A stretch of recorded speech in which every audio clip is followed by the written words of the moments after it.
Welcome to the Grace Period, where we get real about attorney mental health and well-being and pull back the veil on the high-stakes world of big law. I'm your host, Emily Logan Stedman. In this demanding profession, it is crucial that we don't lose ourselves in the hustle for billable hours. On the Grace Period, we have honest conversations about finding consistency, minimizing chaos, developing coping strategies, and destigmatizing mental health and well-being for lawyers. It's time to prioritize our shared humanity, to find our grace period. Welcome to episode 30 of the Grace Period. This is the final episode of season 3. Usually on the 10th episode of a season, I recap the season and share what's to come next season. Today, I want to do it a little differently, a little off-the-cuff reflection. Many of us have seen coming-of-age movies, and there's always a moment when the main character realizes they're not the same person they were at the beginning of the movie. And that's a little bit about what I want to talk about today, growing up in big law. After my 3-year clerkship, I entered big law, and it's all I've ever known. When I first walked through those doors, everything seemed bathed in possibility. There were prestigious client names on the lobby walls. There were corner offices, high up, even in the clouds. My office was on the 28th floor, overlooking Lake Michigan. The polished conference rooms where deals were made. It was all new and exciting. My rose-colored glasses were firmly in place, and why wouldn't they be? I'd worked hard to get there, and I had a clean slate looking forward. But if you stay in big law, something happens. It's not that your rose-colored glasses shatter, but they do adjust. Like your eyes adapting to a dimly lit room, you just start seeing things more clearly. Not necessarily for better or for worse, just clearer. I think this usually happens around year 3, 4, and 5. For some, you become what I might call a company man, a company woman. And here's the thing, it's not a negative stereotype. It's really more nuanced than that. On the positive side, you develop a deep understanding of how the machine works. You might even come to appreciate the big law machine, which for me makes my life and practice a lot easier. You know the unwritten rules, the subtle dynamics, the delicate balance of client relationships and firm politics. This knowledge gets embedded. It's instinctual. You come to anticipate the needs of clients and partners. You learn to navigate challenging situations. You mentor others as they go through their own big law journey. But there's another side of this transformation. Sometimes you catch yourself defending practices that you yourself once questioned. You might find yourself telling junior associates, well, that's just how it is in big law. You know, the very phrases that made you roll your eyes when you were a junior associate. All of this is normal. All of this is human nature. You grow and evolve as a human at the same time as you grow and evolve as an attorney. For some of you, this transformation will put you on a path to leaving big law. That is okay.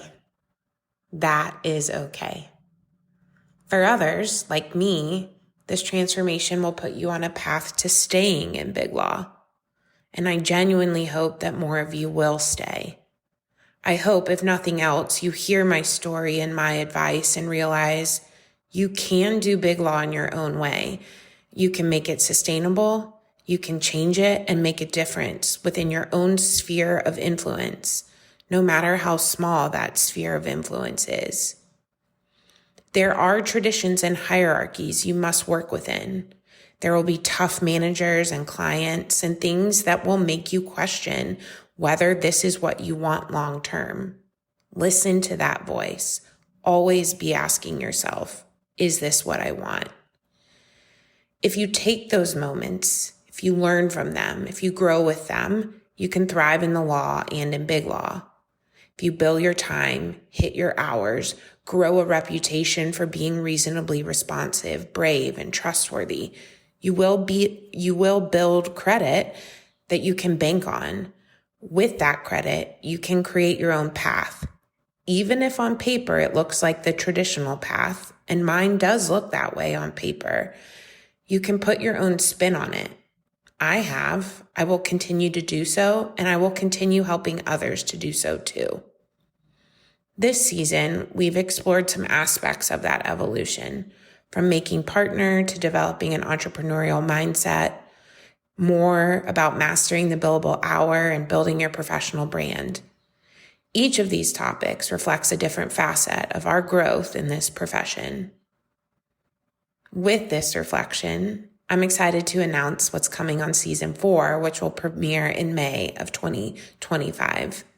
Like this season 4 will be a potpourri of essential Big Law topics that will weave in together threads from seasons 1, 2, and 3. We'll revisit some fundamental themes with fresh perspectives, including the ever-present billable hour, more about file ownership and matter management, partner relationships, and navigating these waters effectively.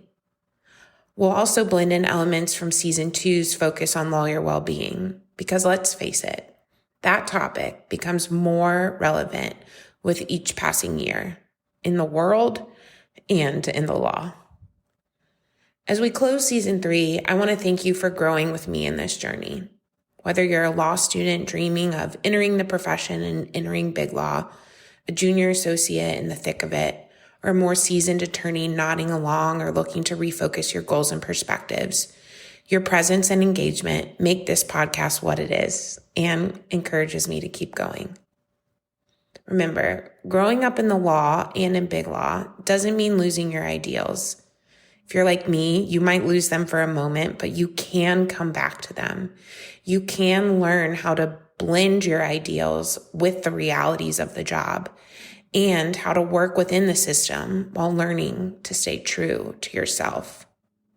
Your rose-colored glasses might come off, but you might gain something more valuable: clarity, wisdom, and the ability to help others navigate this path. Thank you for joining me on this episode, number 30 of The Grace Period, the closing episode to season 3. Remember, you don't have to sacrifice your well-being for career success. By prioritizing self-care, setting boundaries, and seeking support, you can survive and even thrive in the law and in big law. Until next time, take care of yourselves and each other. That is the path to our grace period. Disclaimer: this podcast is for informational and entertainment purposes only.